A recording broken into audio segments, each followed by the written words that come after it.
샬롬, 강 목사의 1대 양육자반에 오신 여러분 환영하고 축복합니다. 오늘은 우리 두 번째 만남입니다. 예수님은 어떤 일을 했습니까?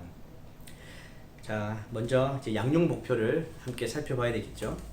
첫 번째는 예수님의 사역과 생애에 대해서 깊은 의미를 묵상한다. 자, 두 번째, 죄의 기원과 결과가 무엇인지 알게 한다. 세 번째, 예수님의 십자가 죽음의 대속적 의미를 알게 하고 십자가를 지는 법을 배운다. 그래서 예수님의 이제 하셨던 일에 대한 이 내용들을 함께 살펴볼 텐데, 예수님의 공생에 대한 이야기가 먼저 등장합니다. 그리고 나서 이 죄의 기원과 결과, 그리고 마지막에는 십자가, 그리고 십자가의 혜택, 이 전체적인 구성이 이렇게 되어 있다는 것을 기억하시면 좋을 것 같습니다. 자, 우리 30질문이 이렇게 동반자의 상태를 파악하는데 좋고 중요하다고 말씀드렸는데요. 이렇게 우리가 질문하면서 시작할 수 있습니다. 지금까지 당신은 예수님이 어떤 일을 한 분으로 생각하고 있습니까? 우리 첫 번째, 예수님이 어떤 분이셨는가에 대해서는 예수님이 어떤 분이신가에 대한 생각들을 물어보았다면, 이제 두 번째는 예수님이 어떤 일을 하셨는지에 대한 것들을 질문하는 것이죠. 어떤 사람을 더 알기 위해서는 그 사람이 어떤 일을 했는지 이력, 이런 부분들을 우리가 알게 되면 더 좋죠. 예수님께서는 자서전을 남기지는 않았지만 그 제자들이 예수님에 대한 이야기들을 복음서를 통해서 우리에게 알려주고 있습니다. 그래서 예수님이 어떤 일을 하셨는지 우리가 정확하게 알 수가 있죠. 그래서 이제 1번부터 그 예수님이 하셨던 일들을 보게 될 텐데, 첫 번째 질문은 이제 마태복음 11장 2절부터 6절에 세례 요한이 예수님이 기다리던 메시아인지를 확인하기 위해서 질문을 합니다. 그러니까 세례 요한도 궁금했던 것이죠. 예수님을 세례 줄 때에 분명히 하나님의 어린 양이라고 예수님을 이렇게 알았지만 또 시간이 지나면서 다시 한번 궁금해진 것 같습니다. 그래서 제자들을 보내서 과연 당신이 오실 메시아가 맞습니까? 구약에서 예언했던 그 메시아가 맞습니까? 라고 한번 질문을 한 것이죠. 그때 예수님이 하신 대답입니다. 예수님이 그냥 심플하게 그렇다라고 하실 수도 있는데, 이사야 61장 1절에 있는 그 말씀들, 1절 2절에 있는 말씀들을 가지고 바로 이사야가 예언했던 그 메시아가 나다, 내가 바로 그 일들을 지금 하고 있다라고 이야기를 하시는 것이죠. 그래서 1번에 있는 그 답은 바로 예수님께서 구약에 예언되어진 메시아, 즉 그리스도라는 것을 보여주고 있습니다. 그래서 예수님이 하셨던 일들 중에 이런 말씀 하시지 않습니까? 소경이 보고 안진뱅이가 걷고 문둥이가 깨끗함을 받고 귀머거리가 듣고 죽은 자가 살아나고 가난한 자에게 복음이 전파된다. 자, 이런 이야기를 보면서 바로 이것이 세상 사람들의 어떤 모습이라는 거죠. 영적인 모습이기도 하고 또 실제적인 모습이기도 합니다. 바로 그런 사람들이 있기 때문에, 그런 상황이기 때문에 예수님은 메시아 그리스도로서 이 땅에 오셨고 그들에게 참 자유와 해방과 구원을 주시기 위해서 오셨다라는 것이지요. 자, 그런 의미에서 이제 1번 질문을 하면서 이렇게 나눔을 할 수 있습니다. 지금 당신의 영적 상태는 어떻습니까? 마태복음에 있는 그 내용 중에 뭐 소경이나 안진뱅이나 귀머거리처럼 그런 어떤 영적인 어떤 병이 있는 부분이 있지는 않습니까? 또는 예수님이 하셨던 일들 중에 특별히 마음에 와 닿는 일들이 있습니까? 이렇게 질문할 수도 있겠지요. 그 메시아 사역을 보면서 나에게도 만약에 그분이 오셔서 나를 자유롭고 해방시킬 수 있다면 나도 정말 예수님이 필요하구나 라는 것들을 알 수 있지 않겠습니까? 그런 의미에서 1번에 대한 답과 함께 이런 나눔 질문들을 할 수 있을 것 같습니다. 두 번째, 예수님의 사역에 대해서 마태가 어떻게 설명했는가? 잘 아신 것처럼 복음을 전하고 말씀을 가르치시고 병을 고치셨죠. 그래서 이것을 이제 예수님의 3대 사역이라고 합니다. Preaching, Teaching, Healing.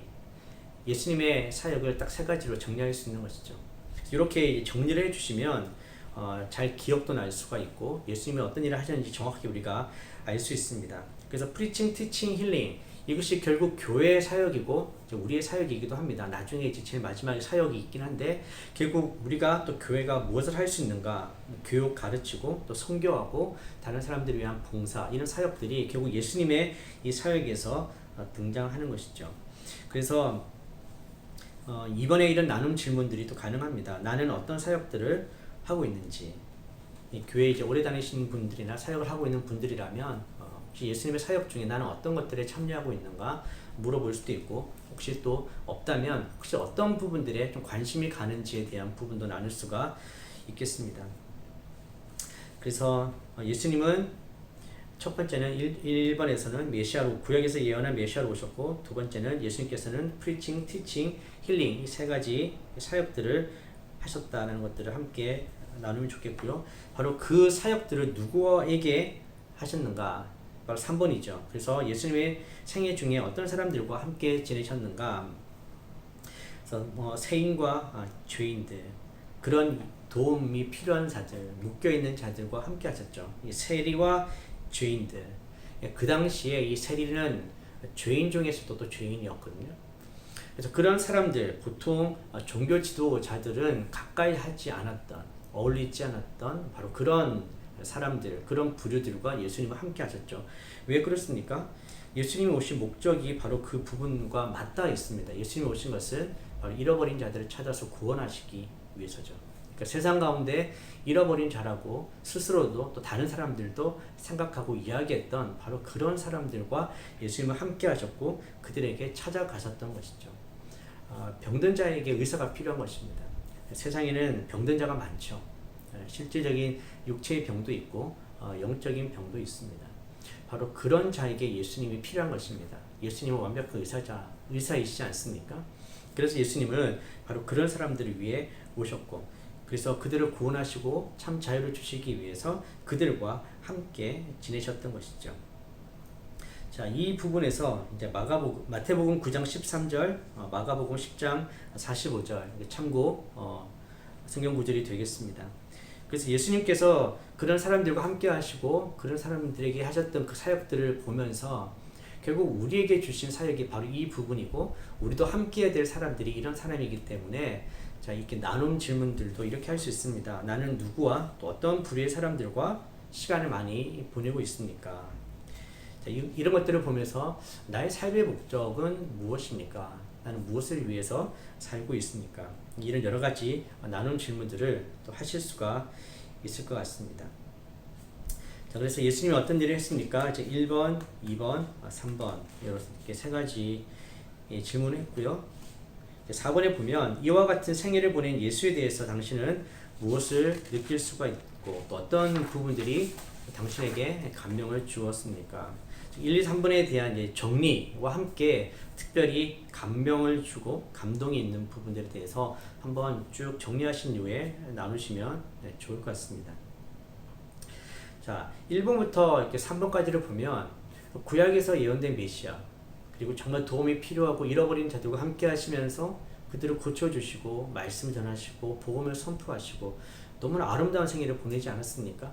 근데 이제 5번부터 보면 그렇게 아름답고 위대한 생애를 보낸 예수님의 죽음에 대한 이야기를 합니다. 뭔가 아름답고 위대한 삶을 살았기 때문에 거기에 걸맞는 죽음을 당하셔야 될 것 같은데, 성경에 보면 어떻게 죽었다고 이야기합니까? 십자가에서 돌아가셨다라는 거죠. 그래서 이제 퍼더 스터디를 좀 해보면 결국 십자가, 즉 나무에서 죽었다는 것은 이것이 바로 율법의 저주이다. 갈라디아서 3장 13절에 보면 이제 그런 내용들이 있습니다. 나무에 달린 자마다 저주를 받은 자이다. 자, 또 두 번째는 십자가 죽음을 당하신 이유가 요한복음 1장 29절, 히브리서 9장 22절, 레위기 17장 11절 등에 나와 있습니다. 십자가 죽음을 당하신 이유, 이게 바로 그 제사, 구약의 제사와 관련되어서 속죄의 의미가 있다라는 것이죠. 자, 이렇게 조금 더 공부를 더 하실 수가 있습니다. 이 부분에 대해서. 자, 그러면 이제 6번 질문에서 이 십자가에 달려 죽는다는 것은 그 당시에 가장 좀 참혹한 죽음이었고 정치범의 죽음이었습니다. 그렇다면 예수님의 죽음도 별 다를 바가 없다는 것이겠죠. 그렇지만 예수님도 또 그의 제자들도 이 죽음, 십자가에서의 죽음이 크다란 의미가 있다고 이야기를 하고 있습니다.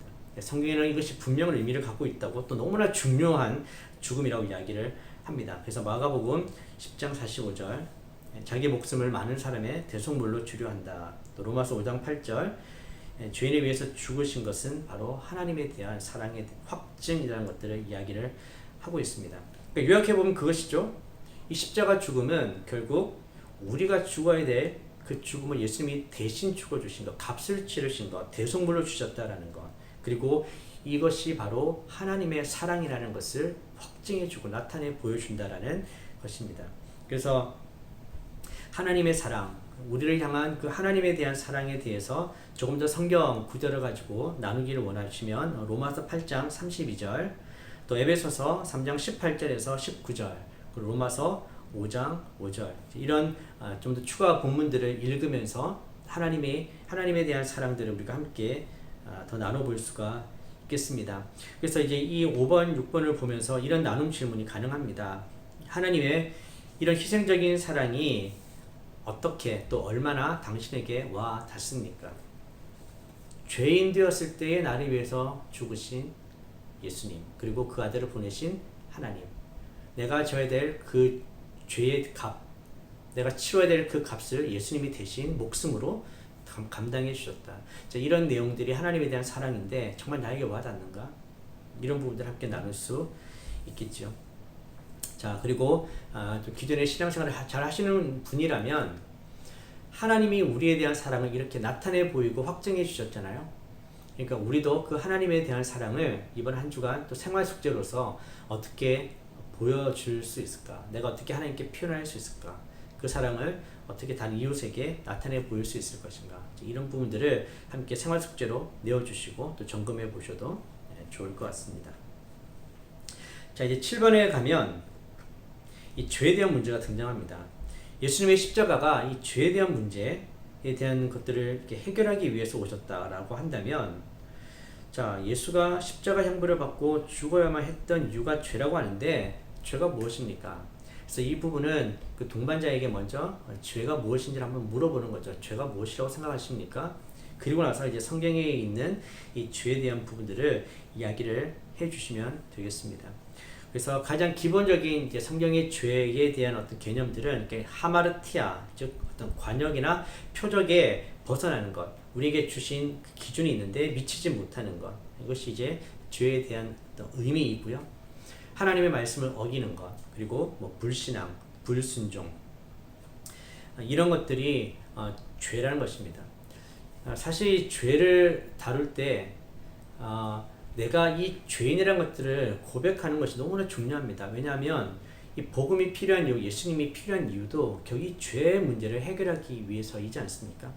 그렇기 때문에 내가 죄인이란 것, 나도 죄인이고 하나님이 필요한 사람이라는 그런 것을 분명하게 고백할 수 있기 위해서는 이 죄라는 것들을 분명하게 알아야 하고 내가 죄인이라는 것을 고백할 수 있어야 되는 것이죠. 그래서 세상의 어떤 윤리적이고 도덕적인 또 이 법 질서상에서의 어떤 뭐 범하는 그런 죄뿐만 아니라 하나님이 원하시는 그 기준에 미치지 못하고 그것을 순종하지 못하고 불신앙하는 것, 이런 것들이 바로 죄라는 것을 이야기한 다음에, 그러면 도대체 죄는 어디서 왔고 그 결과는 무엇인가? 이 부분을 성경에서 우리가 다룰 수 있겠죠. 그래서 8번 문제는 성경의 죄의 기원과 결과에 대한 질문입니다. 그래서 로마서 5장 12절, 3장 23절을 보면 죄의 기원은 바로 한 사람 아담으로부터 시작되었고 그 결과는 죽음, 그리고 하나님의 영광에 이르지 못한다. 그래서 이 죄에 대한 기원과 결과에 대한 내용들은 창세기에 보면 더 나와 있죠. 창세기 3장부터 보면 이제 아담과 하와에 대한 내용들이 등장하는데요. 조금 더 죄에 대해서 공부를 해보면 첫 번째 죄의 기원은 창세기 3장 1절부터 8절까지 아담과 하와의 불순종입니다. 자, 두 번째 죄의 결과는 창세기 3장 17절에서 24절까지 나오는데요. 자연의 저주, 일평생의 수고, 흙으로 돌아가는 것, 그리고 에덴에서 쫓겨나는 것, 이것이 바로 죄의 결과입니다. 자, 인간의 죽음에 대해서 우리가 몇 가지를 정리해 봐야 되는데요. 육체적으로 죽는 죽음이 있죠. 그 다음에 하나님과의 관계가 끊어진 상태를 영적 죽음이라고 합니다. 근데 한 가지 더 죽음이 있는데 영원한 죽음이 있습니다. 육체적으로 죽을 뿐만 아니라 하나님과의 관계가 끊어진 상태에서 죽게 되면 이것이 바로 영원한 죽음이 되는 것이죠. 그래서 영적 죽음에 대해서는 에베소서 2장 1절, 육체적 죽음에 대해서는 히브리서 9장 27절, 영원한 죽음에 대해서는 요한계시록 2장 1절, 이런 참고 성경 구절을 나누면 될 것 같습니다. 그리고 죄로 인한 인간 타락의 심각성에 대해서도 함께 나눌 수가 있는데요. 로마서 3장 10절부터 18절을 보면 예외 없다. 누구나 다 죄로 인해서 타락했다라는 것. 그래서 전적으로 무능하다. 우리가 전인격이 다 오염되었다. 우리 인간으로서는 절망적인 운명밖에 없다. 이것이 바로 죄로 인한 인간 타락의 심각성입니다. 그래서 죄라는 것이 단순히 눈에 보이는 어떤 죄를 범하는 그것으로만 끝나는 것이 아니라 이 성경을 통해서 죄의 기원과 그 결과와 인간의 죽음과 인간의 어떤 그 타락의 심각성, 이런 부분들을 조금 더 말씀을 가지고 나누셔도 좋을 것 같습니다. 자, 그리고 이제 9번 문제를 보겠습니다. 예수가 십자가에 피 흘려 죽으심으로 사람들의 죄 문제를 이렇게 해결해 주셨다라고 성경은 선포하죠. 에베소서 1장 7절입니다. 자, 이 죄에 당신의 죄도 포함된다고 생각하십니까? 그렇죠. 이 부분도 이제 함께 나누시면 좋을 것 같아요. 예수님이 해결하신 이 문제가 나의 것이 되기 위해서는 바로 나도 죄인이고 나의 죄도 주님께서 해결하셨다라는 그런 인정이 필요하고 고백이 필요하거든요. 단순히 옛날 이야기가 아니라 바로 지금 나에게도 예수님의 그 십자가와 그 죽으심의 그 해결책이 나의 해결책이라는 것들을 함께 받아들이는 것이 중요합니다. 그래서 십자가의 피로 이 세상에 어떤 혜택이 베풀어졌습니까? 죄의 문제를 해결했는데 이 죄가 기본적으로 하나님과의 관계가 끊어지고 하나님께 불순종하고 불신앙적인 부분들로만 끝나는 것이 아니라 그 때문에 죄의 어떤 영향, 죄의 결과들이 있게 되는 거죠. 그런 부분까지도 십자가가 해결했다는 것을 기억하시는 것도 또 중요합니다. 단순히 죄 문제뿐만 아니라 그것도 해결했지만 죄의 영향과 죄의 결과까지도 이 십자가는 분명히 해결할 수 있는 능력이 있다는 것을 우리가 믿고 또 그렇게 선포하면서 우리가 경험하면서 살아갈 수 있는 것이죠. 자, 그래서 여기 보시면 에베소서 2장 13절, 14절에 보면 수평적인 관계에서 또 골로새서 1장 20절에 보면 수직적인 관계에서 화평이 이루어지는 것이죠. 성경에서 말하는 이 의롭게 되고 주님과의 관계가 회복되어지는 것이 이게 십자가의 혜택이거든요. 그 의로움이 결국 칭의뿐만 아니라 하나님과의 관계가 회복되는 겁니다. 자, 십자가는 수직과 수평이 있지 않습니까? 이 순서가 중요합니다. 수직 관계, 하나님과 나와의 관계가 회복되는 거예요. 십자가로. 바로 예수님의 그 십자가를 통해서. 그러면 이게 수평적인 관계도 우리는 해결되는 것입니다. 그래서 이 세상에 일어나는 일들을 해결하기 위해서는 먼저 하나님과의 관계, 이 수직적인 관계가 먼저 해결이 되어야 되고 그 이후에 이제 수평적인 관계 또한 해결할 수가 있습니다. 지금 핸드아웃에도 적어놨는데요. 십자가의 결과 네 가지 회복이 가능한데 첫 번째는 하나님과의 관계의 회복, 또 두 번째는 자기 자신과의 관계가 또 회복되고 나와 이웃과의 관계가 회복되고 또 자연과의 관계도 회복이 됩니다. 여러분, 이 십자가는 단순히 그냥 죽음으로 끝나는 것이 아니라 결과를 낳습니다. 죄도 결과가 있듯이 우리가 십자가를 믿을 때 그 십자가의 그 결과로서 우리가 누릴 수 있는 것들이 분명히 있다라는 것이죠. 이건 어떤 지식적이고 사색적인 것이 아니라 우리 실제 일상생활 속에서 경험할 수 있는 것들입니다. 하나님과의 관계, 또 나와 사람들과의 관계, 그리고 세상을 살아가는 이 자연과의 관계도 결국 십자가를 통해서 우리가 해결할 수 있고 그 문제들을 해결할 수 있고 혜택을 누릴 수 있다라는 것이죠. 10번째 질문을 보시면 예수님의 죽음은 개인의 죄뿐만 아니라 현재 사회가 가지고 있는 문제에도 해결의 가능성을 보여줍니다. 그래서 십자가가 해결할 수 있는 구체적인 여러 문제들을 한번 생각해 보십시오. 그래서 이제 이 부분은 에베소서 말씀을 가지고 찾아 읽으면서 공부를 더 하시고 나누시면 좋을 것 같습니다. 그래서 에베소서 2장 14절 15절에는 이제 민족과의 화평, 또 에베소서 5장 24절 25절은 부부의 관계의 화평, 에베소서 6장 1절 4절은 부모 또 자녀 간의 화평, 6장 5절 9절을 보면 노사 간의 화평, 그리고 골로새서 1장 20절은 자연과의 화평. 바로 이런 부분들이죠. 실제 예수 그리스도의 십자가는 이런 부분들을 해결할 수 있다. 그래서 내 안에 있는 문제들, 또 부부 안의 문제들, 또 부모와 자녀와의 어떤 그 관계에서 문제들, 양육자와 동반자가 서로 나눔을 하다가 분명히 이제 그런 부분들에 문제가 있을 수 있죠. 문제가 없는 사람은 없고 그런 없는 가정은 없으니까.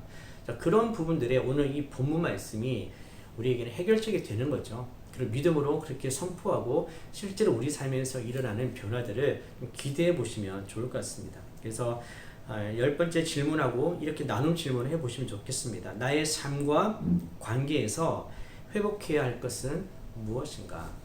이제 동반자와 좀 더 우리가 친밀해지고 나눔을 가졌기 때문에 우리 삶에 있는 그 기도 제목들, 어떤 문제들을 함께 나누면 참 좋겠습니다. 먼저 양육자와 나눠야 되겠죠? 그래서 내 삶의 관계에서 좀 회복되기를 정말 원하는 것, 그리고 그것들을 함께 나누면서 믿음으로 중보해 주시고 기도하면서 또 함께 회복할 수 있기 위해서 서로를 돕고 또 실제로 구체적으로 할 수 있는 것들도 나누시면 좋을 것 같습니다. 그래서 또 이런 나눔도 가능합니다. 나의 삶을 통해 예수님께서 이루시기 원하는 것은 무엇일까? 결국 예수님의 십자가 능력이 내 삶에서 나타나면서 예수님이 원하시는 것들 무엇일까? 그런 것들을 통해서 우리가 어떤 통로가 되어야 될까? 화평과 평화의 통로, 샬렘의 통로가 되어야 되지 않겠습니까? 이제 그런 부분들까지 이 성경 공부를 통해서 함께 나눌 수 있습니다. 자, 예수님은 이 땅에 오셔서 분명히 하신 일이 있어요. 그래서 공생의 사역에서 하신 일들을 우리가 잘 정리를 하고 바로 그 일들이 우리가 그리스도인으로서 살아가면서 감당해야 될 것이라는 것들. 자, 그러고 나서 중요한 것은 죄에 대해서 분명하게 인정을 하고 내가 죄인이라는 것을 고백하고 십자가가 그것을 해결했다라는, 그 문제를 해결할 수 있는 유일한 방법이 십자가였다라는 것. 그리고 그 십자가가 죄와 죄의 영향력과 죄의 결과들을 해결할 수 있다는 것. 바로 예수님이 오신 목적. 이 부분들을 우리가 정확하게 나누면서 예수님이 하신 그 일이 나를 위한 일이었고 이제 내가 또 그 예수님의 일을 할 수 있다라는 그 전체적인 내용들을 함께 좀 생각하면서 이과를 잘 진행해 주시면 좋을 것 같습니다. 자, 이제 우리 두 번째 만남까지 했고요. 이제 세 번째 만남을 준비하면서 숙제는 이것입니다. 고린도전서 15장과 요한계시록 1장부터 6장까지 읽는 것입니다. 그리고 암송은 로마서 6장 4절, 그리고 에베소서 1장 22절, 이 말씀을 암송하면 좋겠습니다. 자, 기억하셔야 될 것은 이 과를 진행하면서 계속 기도하셔야 됩니다. 동반자를 위해서, 동반자의 영적 상태를 위해서, 그 기도 제목을 위해서. 그리고 이제 점점 예수님께서 지금 뭘 하고 계시고 예수를 믿으십시오 이렇게 삶과 사과를 가야 되기 때문에 이 부분에 대해서도 정말 예수님을 온전히 받아들이고 예수님이 다스리시는 삶을 살아갈 수 있기 위해서 정말 이 양육자가 기도로 또 중보하면서 계속 해야 합니다. 자, 오늘 두 번째 만남 이것으로 마치도록 하겠습니다.